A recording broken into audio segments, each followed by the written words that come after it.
आजकल क्या हो रहा है कि हम लोगों को थोड़ा कड़वी बात लगेगी, आंतरिक भजन है नहीं, आंतरिक हमारी अध्यात्म में गति नहीं है, और शास्त्र पढ़ के बाह्य बुद्धि से उसका अर्थ बोल रहे हैं, तो कैसे समझ में आएगा? ये दिव्य भाषा है, ये तो उनकी समझ में आती है जो समाधि भाव को प्राप्त है। हर समय भगवतानंद में तो एक एक शब्द स्पष्ट दिखाई देता है। अब बेमतलब लिए घूम रहे लड़ाई झगड़ा, अरे तुलसीदास जी ने ये लिख दिया, उन्होंने वो लिख दिया। आप पहले थोड़ी देर बैठकर भजन तो करो ना, फिर तुम्हें समझ में आएगा। हमने सुना था कि जिस समय ये रामायण का रोल करवाया जा रहा था, तो रामानंद सागर ने सबको निषेध किया था, कोई भी शास्त्र विरुद्ध आचरण नहीं करेगा, कोई भी गंदा भोजन नहीं करेगा, कोई भी ये सब। और उन्होंने स्वयं बताया था, वो जो राम बने थे, कि हमको ये शिक्षा दी गई थी कि आप एक रोल करने के लिए इतना संभाला गया उनको, सालों से उनको बिल्कुल सब विषयों से दूर करके एक साधना कराई गई, तब सब बैठ के हाथ जोड़ के देखते थे रामायण। और जिन्होंने देखा चिदानंद और वो लिख रहे, उनकी बात तुम काटने के लिए अधिकारी कब बन सकते हो? मूर्खता, केवल मूर्खता।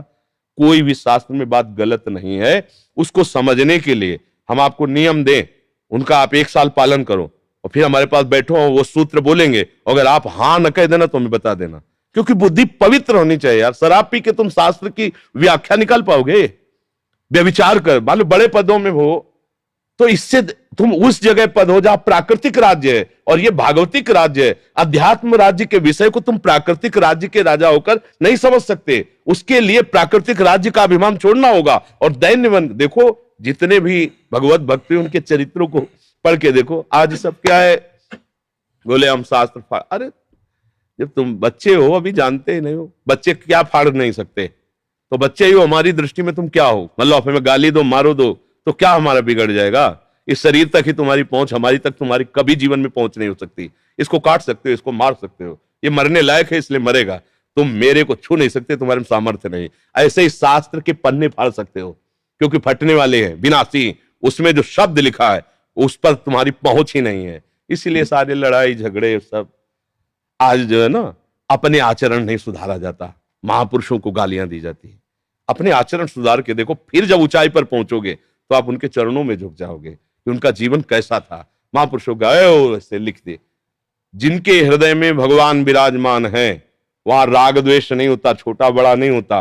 वो जो लिख रहे हैं उसको बात समझो।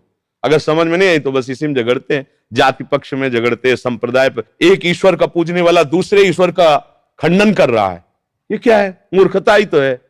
अरे एक ही है, उसके नाम अनेक है, उसके रूप अनेक है, उसकी सेवा पूजा करके बात जान जाओगे।